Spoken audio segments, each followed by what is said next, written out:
2021 Ford Explorer, and I'm gonna have to replace the steering wheel on this one as well. Another new steering wheel? Yeah. Is that the new one or the old one? This is the old one. It's the clip. It's going down the road. It's vibrating enough to where this clip is riding up because there's not enough tension on these pegs and these creases, and it's letting the airbag come unlocked. So this was the one that said it needed an APIM. Never fixed it. Did the diagnostics again. Now it wants a screen. this is one of those styles where this harness right here doesn't get tucked back behind those clips from the factory, and then these little tips right here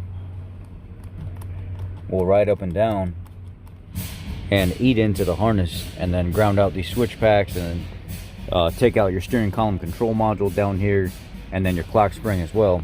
I don't know how many of these you guys have seen me do already. These are notorious for this. This should be a recall on all these cop cars that don't have the same setup as the passenger cars. There's a little bit of differences. The steering wheels look the same, so maybe all steering wheels actually, because this is just a terrible design with this spring here, because some of them aren't pressed down all the way, so you can gain access to these little slots from right here on the side. There's a little hole on each side, and you run your tool up through there, and you push up against this spring, and that's what releases the airbag. And then over here, same thing. There's that little slot right there with a little pinhole right here that you put a 3mm long Allen through, and you press up against this, and it releases the corner of the airbag. And then down here, they want you to come back from behind the steering wheel, but in some spots it's almost impossible to get to. You have to like turn the steering wheel like to an angle like this where you can see a little gap, and then you got to take like an Allen and poke back there and push at the bottom of the spring.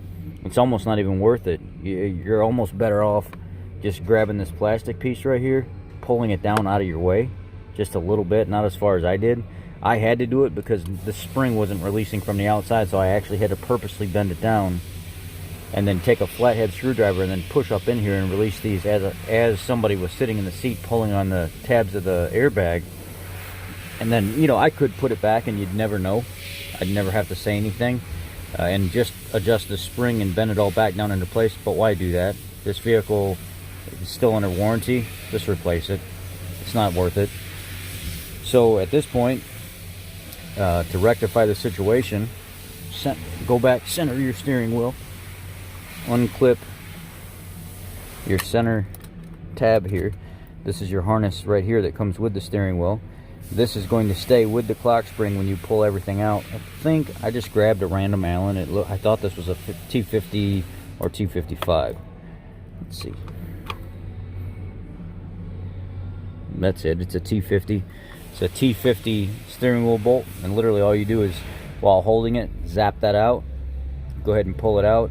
They really want you replacing those with new ones, but if you put a little dab of Loctite on there, I don't see what the problem would be. And then just the steering wheel pulls right off of there, and then you put a new steering wheel on. The steering wheel number is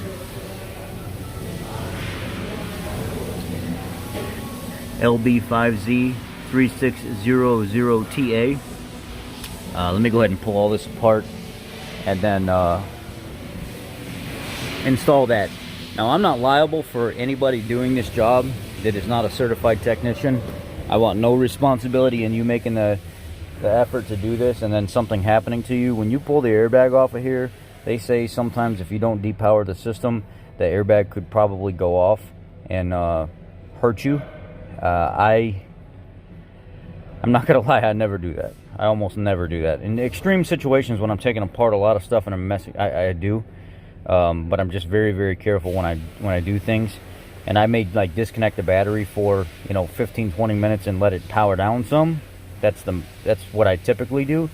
But there's actually a depowering process, and I almost never, unless it's 100% recommended for like an extreme job, go through a full depowering process. This is how I do it. But I'm not liable for you. I'm not liable for what you do. I'm not liable for you watch one of my videos and something happens to you. I just have to make that clear. Now, I'm going to remove all this and put the steering wheel on and show you what it looks like.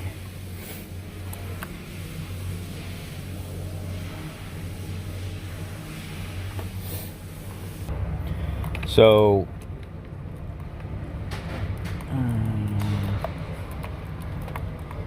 I went and got a new steering wheel bolt.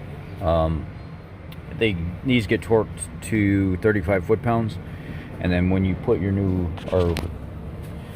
airbag back in, this little red goes over here. There's a white clip right here, plugs in there. My battery's going dead, so it shut my light off. I'm trying to hurry up and finish this video, but it goes there, and then you'll clip everything else in accordingly.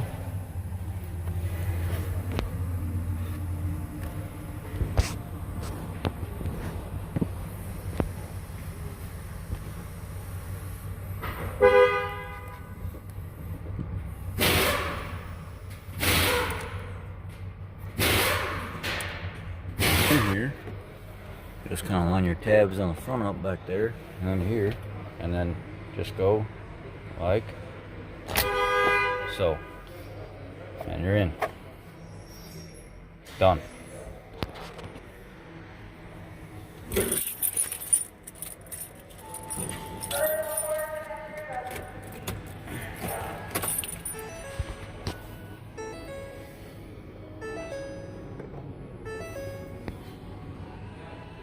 Make sure your lights are lit up. Zone A, PD4. When it's dog got glass looking. Well, everything's working, and I can get this police car back to the police station, and that's it. What a crappy steering wheel design on these Explorers. It's just problem after problem I'm having. Thanks for tuning in as always, guys. That's it for this video. Another Ford up, another Ford down.